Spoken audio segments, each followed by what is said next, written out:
Mr. Silly by Roger Hargreaves. Mr. Silly lived in Nonsense Land, which is a very funny place to live. You see, in Nonsense Land, everything is silly as can be. In Nonsense Land, the trees are red and the grass is blue. Isn't that silly? In Nonsense Land, dogs wear hats. And do you know how birds fly in Nonsense Land? No, they don't fly forwards, they fly backwards. It really is a very silly place indeed, which of course is why Mr. Silly lives there.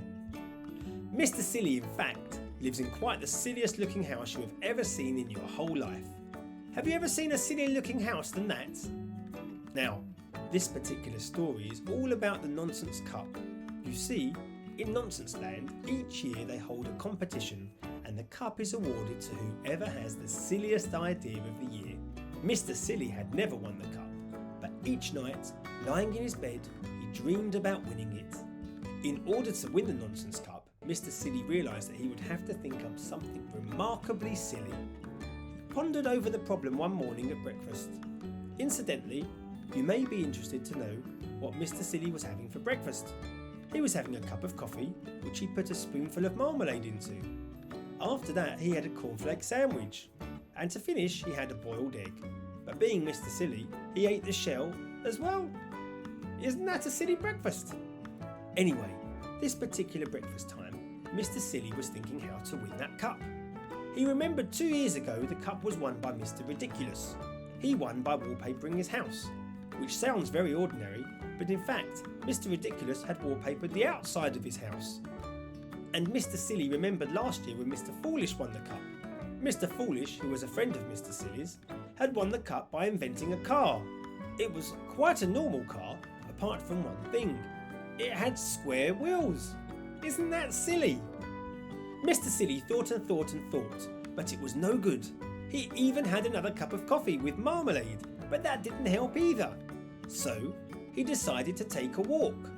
Off he went, leaving his front door open so that he wouldn't have burglars when he was out.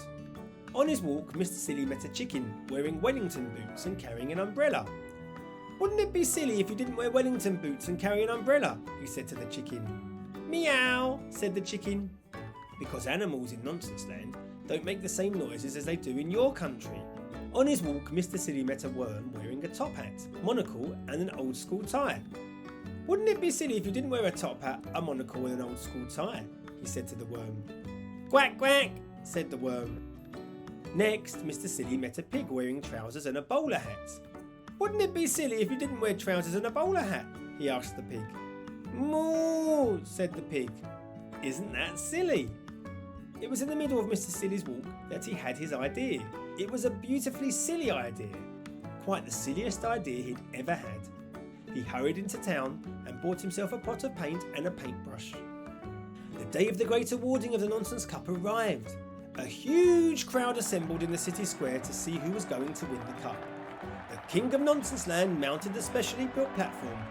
"Ladies and gentlemen," he said to the crowd in the city square, "it is my pleasure today to award the Nonsense Cup to whoever has had the silliest idea of the year."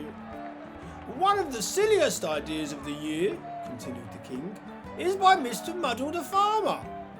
He has managed to grow, of all things, a square apple."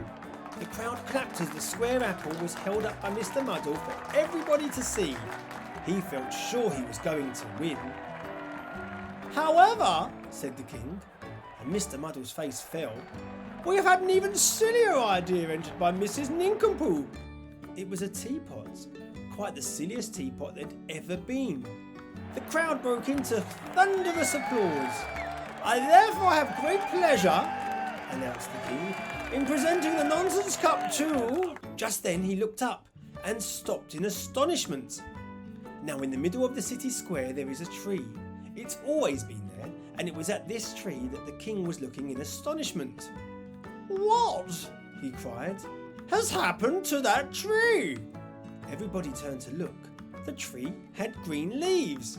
Bright green leaves. Not red leaves like all the trees in Nonsense Land, but green.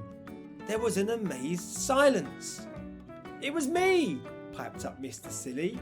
I painted all the leaves green last night while you were all asleep." "A green tree!" exclaimed the king. "Who ever heard of a green tree?" "A green tree!" shouted the crowd. "How silly!" And they started to applaud. Mr. Silly smiled modestly. The king held up his hands.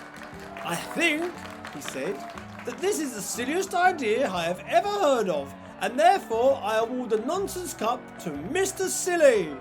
The crowd cheered and cheered. Mr. Silly went pink with pride. And a bird, perched high up in the branches of the silly green tree, looked down.